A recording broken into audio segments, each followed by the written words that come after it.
La vapeur d'eau, rosée du matin, brume, brouillard, fantasmagorie. Et puis cette brume devint le résultat de l'évaporation de l'eau. Au rêve du poète, le physicien venait d'ajouter la température du moment et Savary pouvait inventer la pompe à vapeur. Cette manière de voir révéla l'énergie contenue dans la goutte de rosée. La poésie de la vapeur d'eau se fit voyage. Il avait fallu des siècles pour que le potentiel énergétique de la vapeur d'eau parvienne à soulever le couvercle de la boîte crânienne de l'Homo erectus sapiens sapiens. Il restait encore à cette manière de penser, roulant à toute vapeur, à faire déborder le vase de l'incrédulité pour transformer la carriole en locomotive. Ainsi, le chercheur se doit-il de voir autrement les choses de ce monde. Il doit secouer les brumes de l'impensable.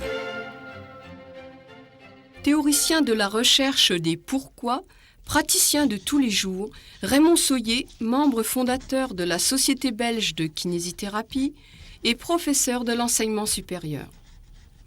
Directeur technique et chef du service de rééducation fonctionnelle du CHU Tivoli, à la Louvière en Belgique, Raymond Sohier a écrit 8 livres sur la kinésithérapie analytique, ouvrages devenus aujourd'hui des classiques.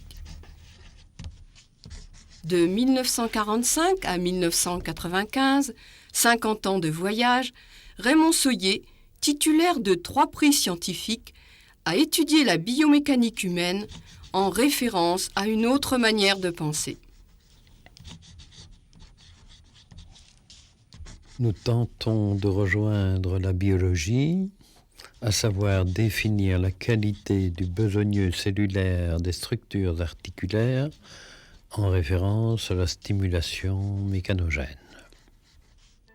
Ce film va tenter de cerner la pensée de ce baroudeur des données, de cet amoureux des intercorrélations multiples, afin de vous offrir ce qu'il appelle l'art de faire jaillir de l'esprit ce qui ne venait pas à l'idée. Le concept Sohier, c'est quoi?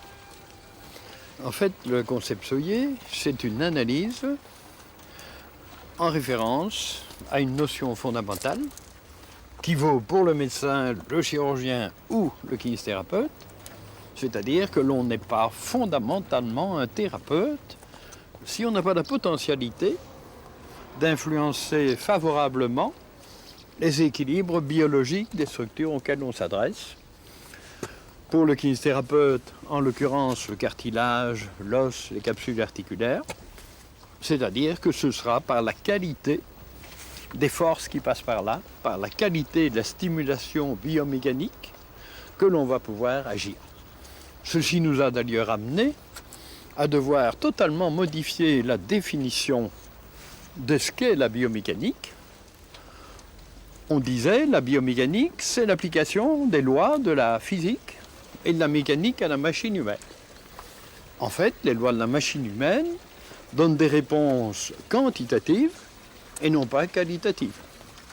Donc la définition de la biomécanique doit devenir, c'est l'étude des jugements que nos différents tissus portent au rythme de force, aux intensités de force, à la vie, à la dynamique de force, des forces qui passent par là. Cela nous amène à poser la question où se rencontrent toutes ces forces. Ces forces, en fait, elles se rencontrent au niveau de l'interligne articulaire. C'est la raison pour laquelle toute notre thérapie commence toujours par la réharmonisation des interlignes articulaires.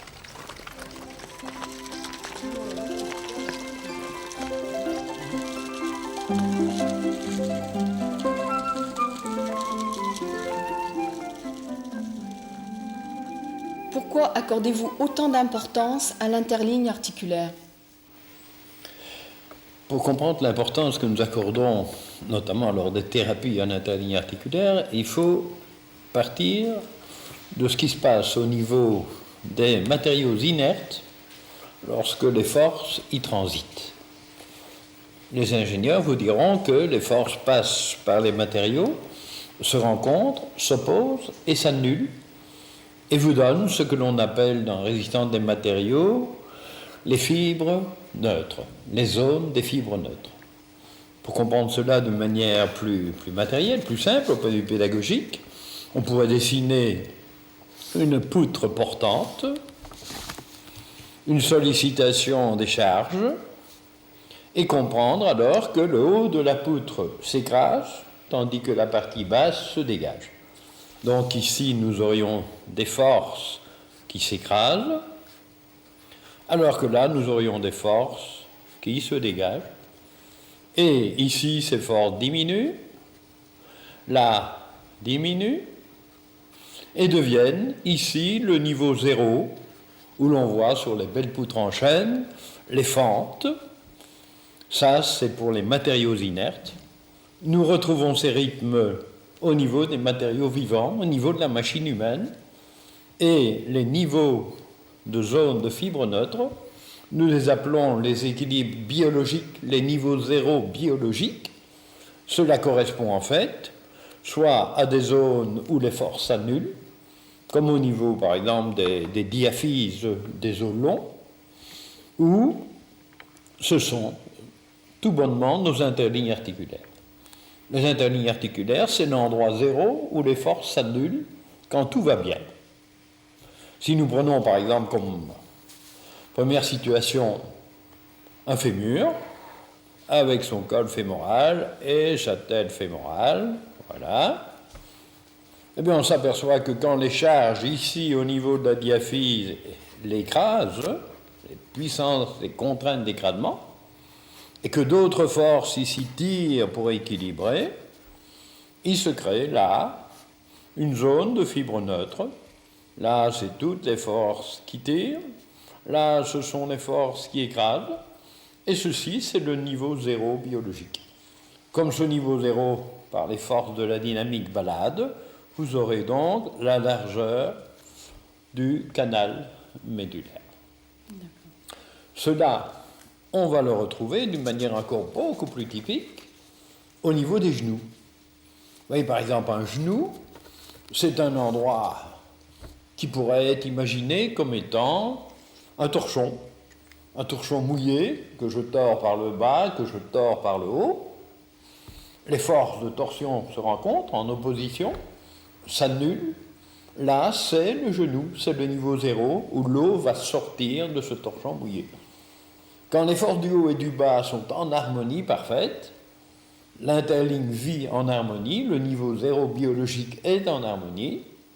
Donc, au point de vue thérapie, l'important d'étudier ce genou en se disant qu'il faut que, pour qu'il soit en harmonie, voilà l'épiphyse et la diaphyse supérieure, voilà notre tibia, voilà notre petit péroné, là. Quand le sujet appuie, par exemple, au niveau du pied, à la partie externe du pied, le cuboïde, les forces qui viennent dans ce tibia et qui montent dans ce fût osseux vont solliciter donc la diaphyse en dehors. Voilà. Au même moment, la hanche, lors de son rythme oscillant, va par exemple, au moment d'appui, partir en rotation interne. Là, vous avez donc une force qui part dans un sens et le genou devient la zone des fibres neutres de l'ingénieur et le niveau zéro biologique du biologiste, niveau zéro de la biomécanique. Très important, puisque si une pathologie du pied perturbe le rythme ascendant, ou si une pathologie de la hanche perturbe le rythme descendant, vous allez vous retrouver avec des forces qui se rencontrent soit plus au niveau de l'interligne anatomique, mais plus haut, plus bas. Pour mes étudiants, je compare cela, par exemple, on pourrait vous faire un troisième petit dessin, une toupie. C'est une toupie qui est sollicitée par un rythme de rotation, par exemple, dans ce sens-là. Elle est en bout de pointe avec une autre toupie. Si cette toupie part par là, il y aura là une sollicitation de niveau zéro. Et si nous avons là, par exemple, un ligament qui associe les deux interlignes, ce ligament va se tendre et vous donner un rythme rigidifiant. Ça, ce serait le symbole d'un genou. Si par exemple, ce qui arrive quand nous descendons, par exemple un escalier en rotation externe, si la force part par là, et en étant interne au pied par là, le ligament se détend. Et nous marchons d'une manière plus dégingandée, en rythme dérigidifiant. La pathologie serait que par exemple la force passe par là, et que l'autre force passe dans le même sens. Là, il y aurait une anarchie fonctionnelle du système. Nous allons trouver ceci d'une manière beaucoup plus importante, d'ailleurs, au niveau de la colonne vertébrale. Au niveau de l'étage vertébral, le rythme du niveau 0, c'est toute la vie des structures du rachis. C'est ce que je vais vous expliquer maintenant. Nous avons affirmé, lors de nos travaux, que l'étage vertébral était l'unité biologique, mécanogène, donc qui fait vivre tous les tissus disco-somatiques par les rythmes biomécaniques qui banalement y surviennent. Nous allons vous démontrer cela par rapport aux zones des fibres neutres dont nous avons parlé. Alors, je vous dessine très rapidement un petit étage vertébral, c'est-à-dire une vertèbre et la vertèbre sous-jacente et le disque,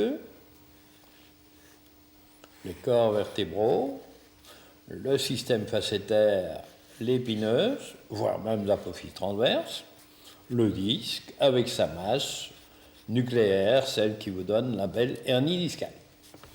Quand ça fonctionne, des forces d'extension musculaires ou gravitationnelles ou d'inertie surviennent, déterminent une prise d'appui au niveau des deux articulations vertébrales et font fonctionner le système en pince ouvrante pour décomprimer les contraintes d'écrasement.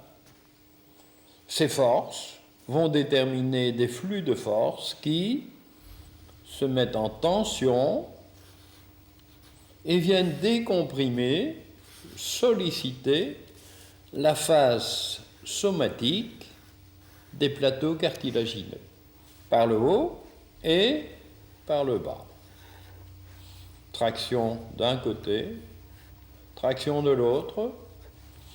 Donc pendant cette phase, les plateaux cartilagineux sont sollicités fortement sur leur face somatique, alors que le disque, lui, décomprimé par la pince ouvrante, a donc son système lamellaire qui ne tend plus. Ça, c'est donc la première phase d'extension, la phase au cours de laquelle la sollicitation des contraintes gravitationnelles est éliminée. C'est une phase biologiquement très positive. Hélas, la contraction des muscles qui détermine ce rythme est phasique. C'est-à-dire que dans l'instant, le relâchement survient et un rythme inverse également survient. C'est ce que nous trouvons sur notre deuxième petite croquis ici, à savoir que les forces de retour vont supprimer les tensions qui existaient au niveau du corps vertébral. Au contraire, les contraintes revenant en appui au niveau du disque, le système lamellaire se tend et va solliciter l'autre face des plateaux cartilagineux. Vous vous retrouvez ainsi avec des plateaux cartilagineux en rythme séquentiel de niveau 0. Ça tire, ça relâche, ça tire, ça relâche.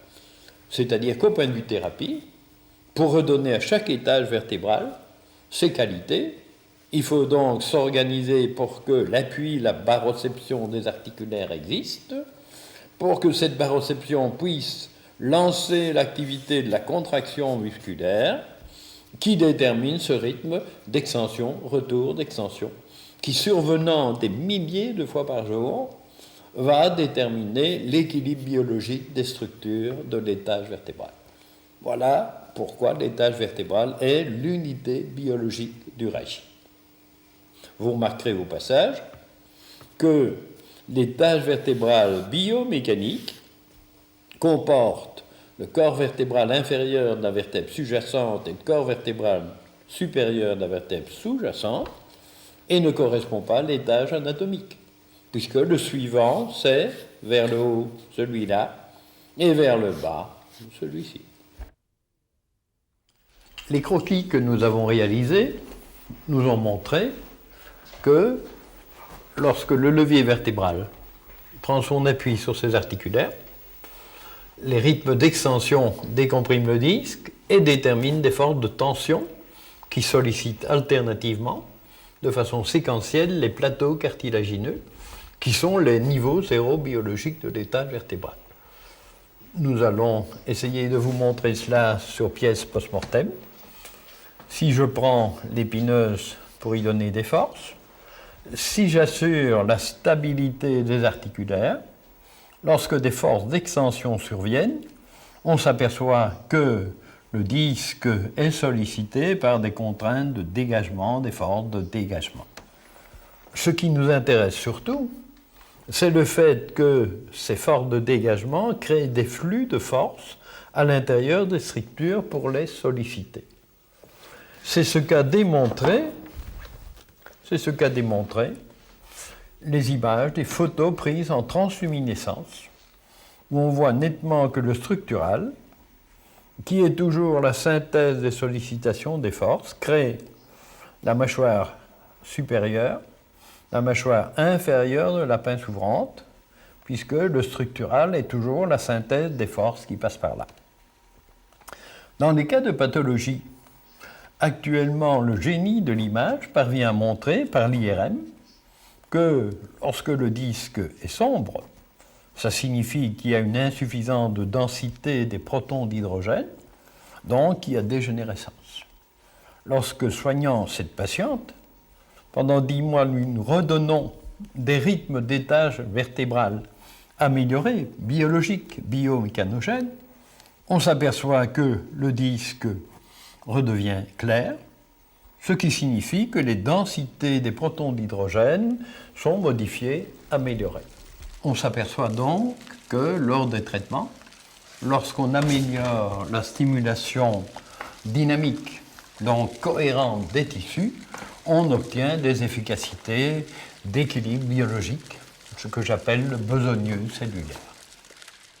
L'essentiel pour le chercheur, c'était donc de pouvoir définir quand une force est biomécanogène, de stimulation équilibrée de la physiologie des tissus, ou au contraire est pathomécanogène. Paradoxe, il n'y a pas de rapport entre le rendement fonctionnel d'une articulation et la qualité des forces qui passent par là.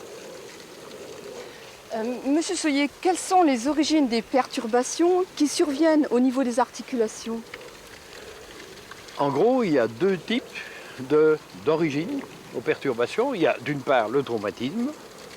Dans ce cas, on va connaître avec précision quelles sont les lésions qui existent. Il y a d'autre part, habituellement, banalement, toujours, des perturbations que nous appelons les incartades pathomécaniques, qui sont en rapport avec la prédominance motrice, fonctionnelle des articulations et des chaînes articulaires et musculaires. Donc, surviennent des incartades que l'on peut résumer en disant c'est coincé, c'est décentré, c'est discongruent, c'est en hyperpression ou c'est en constante d'appui ou en constante de tension. Ça, ce sont les incartades. Ces incartades existant, il nous fallait avoir la potentialité de les objectiver de manière sélective et significative. D'où l'imagination d'examens que nous appelons les examens des barrières motrices. L'examen des barrières motrices, c'est donc l'étude que nous observerons lors des techniques de soins, l'étude de la manière dont les arrêts de fin de course surviennent. Étude des barrières motrices, comment votre coude en fin de course est caoutchouc ou à contact dur. À partir de là, il suffisait alors d'imaginer des techniques en général manuelles qui, en déclenchant des forces progressivement, des forces tangentes aux surfaces, parviennent à repositionner et à décoincer les interlignes. C'est ce que nous vous montrons lors de techniques pour la hanche, pour l'épaule, pour la colonne, etc. Nous allons donc vous présenter quelques techniques de repositionnement articulaire en référence à ce que nous avons dit au début de ce film. Ceci, non pas pour vous en apprendre la pédagogie, ce qui serait très complexe et très long, mais surtout pour vous montrer qu'effectivement, une main de thérapeute plus ou moins à droite a la potentialité pour, dans les 3 plans de l'espace, pouvoir corriger toutes les discongruences articulaires, quelles qu'elles soient. Ici, nous aborderons la hanche, nous reprendrons l'épaule, nous pourrions faire cela pour le genou, pour le pied, pour le tarse, pour le carpe. Donc, uniquement un aspect potentialité. Pour pouvoir définir ce qui doit être fait, il faut avoir la potentialité d'examens sélectifs et significatifs qui précisent quels sont les types de discongruences, de décentrage qui existent pour chaque articulation et pour chaque chaîne articulaire et musculaire. Ici, nous prenons la hanche et l'examen qui objective ces faits, ce sont les examens de barrière motrice. Barrière motrice dont nous avons déjà parlé antérieurement au point de vue examen, donc la manière dont, en fin de course, une articulation trouve une liberté complète ou au contraire va buter. Prenons pour la hanche, si l'on veut objectiver par exemple un pôle antérieur, un décentrage antérieur, c'est en étudiant la barrière motrice de rotation interne. Vous voyez, je conduis vers une rotation interne, et à partir de là, quel est le type de résistance? Ici, c'est une résistance qu'avec habitude professionnelle, on dira ça vaut 8 sur 10. Ce n'est pas parfait. Le sujet est jeune, ce n'est pas un cas de pathologie, mais c'est un peu résisté. Pour étudier les congruences frontales, est-ce que ça va conduire, il a le temps, d'ici 30 ans, vers une coxarthrose pénétrante ou expulsive? Il suffit d'interroger la barrière motrice de flexion. Vous voyez, par exemple, quand je suis ici, chez lui, il a une butée. C'est un joueur de foot, donc il est normal qu'il descende un peu, malgré son âge, sa tête fémorale. De l'autre côté, par exemple, il serait intéressant de voir ce que ça va donner. Et, voyez, hop, là, c'est beaucoup plus ample et une barrière motrice beaucoup plus caoutchouc. Donc, pour corriger, rapidement, je réalise ce geste. C'est une petite tricherie, puisque normalement, c'est beaucoup plus long à réaliser au point de vue thérapie. Je m'organise pour horizontaliser le col fémoral. Je m'organise pour y prendre un appui. Nos techniques ont toujours pour effet de désinformer les disques de Merkel de la peau, la baroception, puis de densifier le muscle, et puis de repositionner ici la tête fémorale, l'article vers le fond acétabulaire postérieur, là. Un petit mouvement pour repositionner, c'est fait. Et je peux alors corriger, contrôler ma barrière motrice, ma barrière motrice, ma barrière motrice, ma barrière motrice, vous voyez? C'est très simple puisque ce n'est pas réellement pathologique, c'est du micro-décentrage fonctionnel. Nous avons donc corrigé sélectivement un pôle articulaire. Il s'agit maintenant de corriger chez lui, du fait que c'est un sujet jeune du type longiligne, un décentrage, un micro-décentrage externe qui avait comme conséquence de limiter la flexion.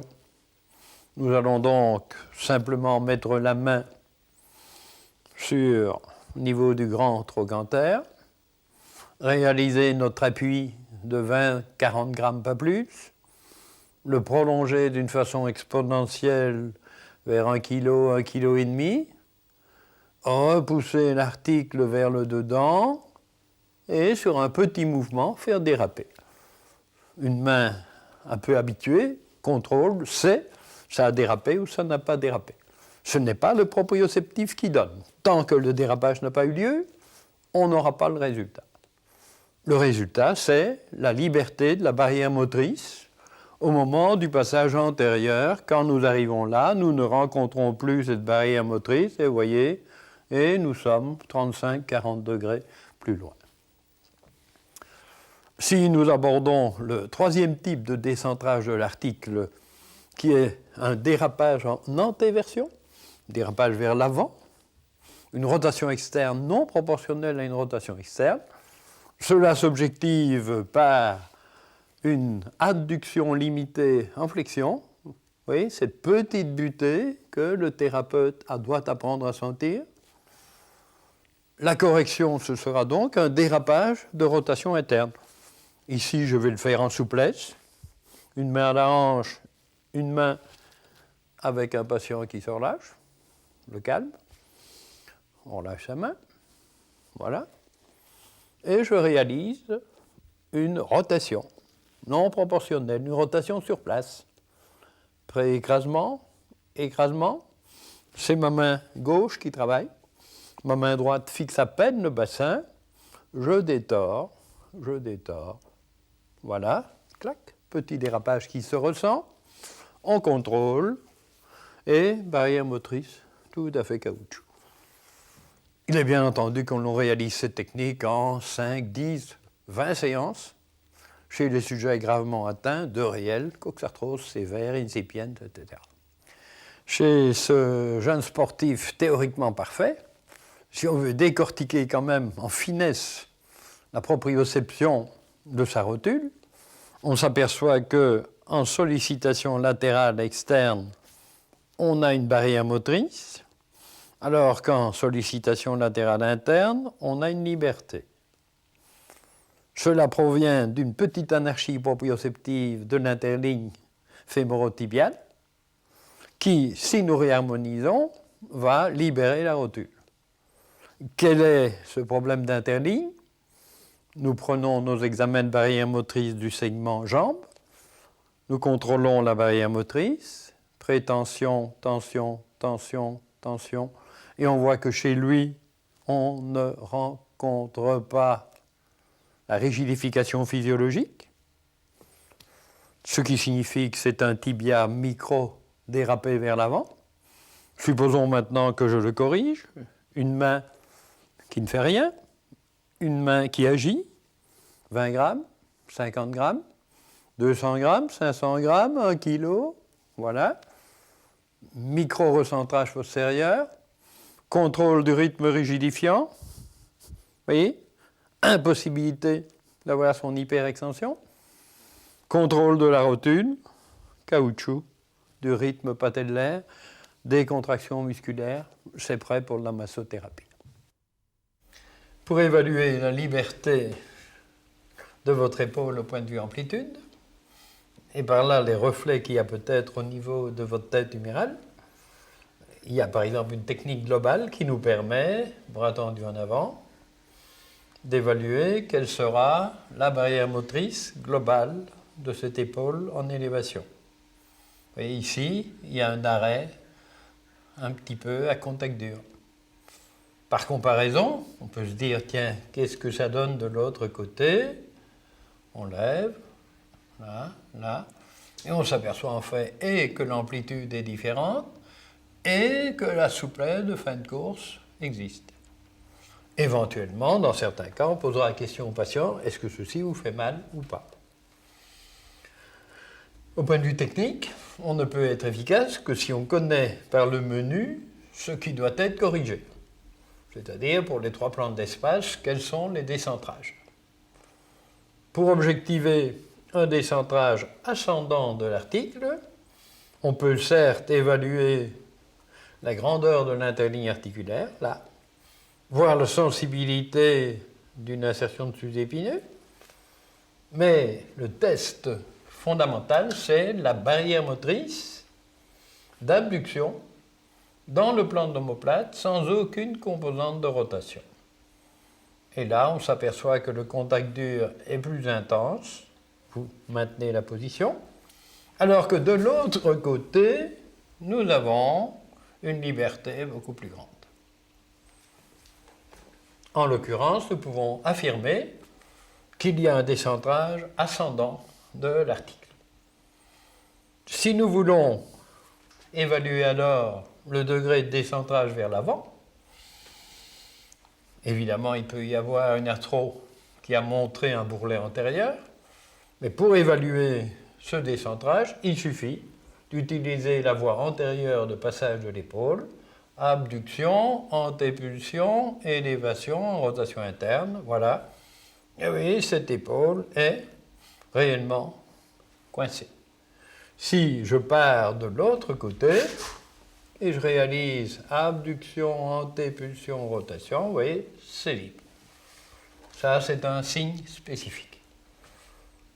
Dans les cas de rétroversion, de dérapage en rétroversion de la tête humérale, dans ces cas, il y a donc enroulement de rotation interne de la tête, il y a mise en tension du petit rond, et l'objectivation se fait par une abduction qui comporte 30 degrés de plus de rétropulsion que le plan de l'omoplate. Et ici, nous sommes tout à fait bloqués et souvent douloureux. Il nous reste maintenant, en référence à ceci, progressivement, après avoir éventuellement évalué les densités musculaires, contractures, corriger cette tête humérale vers le bas, vers l'arrière, et corriger la rétroversion. Pour corriger les discongruences, nous allons donc en passif prendre votre bras, prendre un appui soit avec la base des métas, soit avec l'éminence hypothénaire, déclencher une force vers le bas qui fait 20 grammes, 50 grammes, 200 grammes, 3, 4, 500 grammes. Et quand le dérapage est survenu, on repose et on va contrôler l'efficacité de la concentricité vers le bas. On reprend l'examen de base, la barrière motrice, vous voyez déjà, oui. Ce n'est pas parfait parce qu'il reste une discongruence antérieure. Si je dois corriger vers l'arrière, je viendrai prendre un appui antérieur. J'attendrai patiemment que la patiente se détende sans lui dire détendez-vous. Je lui dirai parfois de regarder de l'autre côté pour ne pas utiliser sa chaîne de ce côté-ci, musculaire. Je repousse alors pré-écrasement, écrasement vers le bas et l'arrière, ou rien que vers l'arrière. La tête humérale glisse et je contrôle sa voie antérieure de passage. Vous voyez, déjà, c'est fait. Il me restera alors à prendre appui sélectivement sur le petit rond, cette petite boule que l'on sent là, et à partir de cet appui, avec la base du cinquième, de déclencher une force de rotation externe au moment où l'avant-bras part en rotation interne, comme ceci, voilà. Ça tic, clac, et je recontrôle ma barrière motrice, vous voyez, c'est libre, et c'est tout à fait libre. Bras tendu en avant, on lève le bras, voilà, et on a obtenu ce que l'on souhaitait. On n'aura plus qu'à masser, détendre, tonifier, etc. Pour corriger les incartades pathomécaniques de l'articulation vertébrale, nous savons déjà que l'étage vertébral est l'unité biologique mécanogène de la colonne vertébrale, c'est-à-dire que ces rythmes dynamiques, en double appui postérieur, en appui sur l'articulation vertébrale, unis au bipodaux, déclenchent des flux de force qui transitent au travers des corps vertébraux et des disques et qui assurent la stimulation mécanogène, dynamique mécanogène. Pour cela, il faut que les articulaires postérieurs assurent au tripode disco-vertébral une très grande qualité d'appui mécanique, baroceptif, voire musculaire. Repositionner un système facétaire quand des pathologies de coincement ou de dérapage en convergence surviennent, est donc fondamental. C'est ce que nous proposons d'une manière très globale ici de réaliser, du moins en post-mortem, ce qui était peut-être un peu tard, une rotation venant du haut de manière à accentuer la coaptation facétaire du côté sain, côté table, Cette rotation va déterminer la décoaptation de l'articulation vertébrale en incartade. Décoaptation autorisée par le fait que nous sommes maintenant en lordose, donc la lombaire doit être en lordose. Il n'y a plus alors au doigt qu'à se positionner sur la vertèbre sous-jacente et à déterminer une force tangentielle à la facette qui va déshabiter et décoincer le contenu facétaire, alors que l'articulation vertébrale contralatérale, coincée, stabilisée par la baroception et par l'activité musculaire, reste stable. Ainsi corrige-t-on les incartades pathomécaniques de l'étage vertébral dans les cas de lombarthrose, arthrose postérieure, discarthrose, hernie discale, etc. Pratiquement, la technique se réalise de cette façon si le patient est donc en décubitus latéral sur son côté sain, le membre inférieur stabilisé par un gros polochon. Le thérapeute prend le bras côté sain au niveau du coude et s'organise par une prétension de 300 grammes, tension, sollicitation, à réaliser une torsion en lordose de la lombaire. Prétension, tension, voilà, le positionnement est assuré. Il ne reste donc plus qu'à positionner le doigt au niveau de la vertèbre sous-jacente de l'articulation vertébrale à dégager. À ce niveau, l'état de décoaptation facétaire détermine une inhibition musculaire parfaite, alors qu'au contraire, de l'autre côté, la baroception d'appui va déterminer un blocage musculaire proprioceptif qui se ressent en bout de doigt. Donc, lorsque je vais positionner le doigt au niveau de l'étage vertébral lésé, vertèbre sous-jacente, dès que je vais solliciter en oblique arrière par le bassin, la force vient du bas, prétention, tension, je vais pouvoir dégager, décoincer et réaxer l'articulation vertébrale. Cette technique peut être utilisée chez des gens en état de totale ostéoporose, chez des gens de 80 ans, puisque les sollicitations sont minimes, sélectives, sur un état proprioceptif inhibé, sur une tension capsulaire zéro et sur un muscle totalement inhibé. En fait, pour pouvoir comprendre la dynamique du vivant, des forces qui sollicitent l'étage vertébral, il faut partir d'aspects globaux qui viennent du bassin. Si on observe banalement le comportement des gens, on constate qu'ils n'ont jamais le même degré de symétrie de rotation des hanches. De ce fait, quand ma hanche droite a une certaine composante de rotation externe, vous voyez, elle avance la tête fémorale, et au contraire, le côté gauche recule. C'est-à-dire l'axe fondamental de référence, l'axe qui va des deux hanches, l'axe transcoxofémoral, se retrouve un axe oblique qui va déterminer toute la dynamique oscillante du corps. Quand ma ligne de gravité va vers la gauche, côté cœur, je suis en déséquilibre antérieur et je suis pendu par l'arrière. Quand ma ligne de gravité va vers l'arrière, je suis suspendu par en avant à gauche et à partir de là, j'aurai une autre morphologie et d'autres problèmes. Quand nous passons alors en dynamique, nous nous retrouvons, par exemple au niveau de l'escalier, le sujet qui a une ligne de gravité antérieure, lui, aura une jambe gauche, vous voyez, avec moins de rotation externe que ma hanche droite, et les gens au contraire qui ont une ligne de gravité postérieure, eux, tournent carrément les deux hanches en dehors, de manière à avancer leur axe, et à toujours être suspendus par en avant. Vous voyez, voilà, ils arrivent ainsi. Les uns marchent sans contracter leurs fessiers, et l'autre uniquement en contractant leurs fessiers. Ce qui vous donne des morphologies d'ailleurs tout à fait différentes. Ainsi, Françoise, de l'abstrait d'un concept analytique au concret des choix thérapeutiques, le voyage est parfois vraiment très difficile. Il s'agit de faire vivre un logiciel qui gère les activités biologiques des structures articulaires et périarticulaires. Heureusement, la caméra, elle, nous porta ses lumières.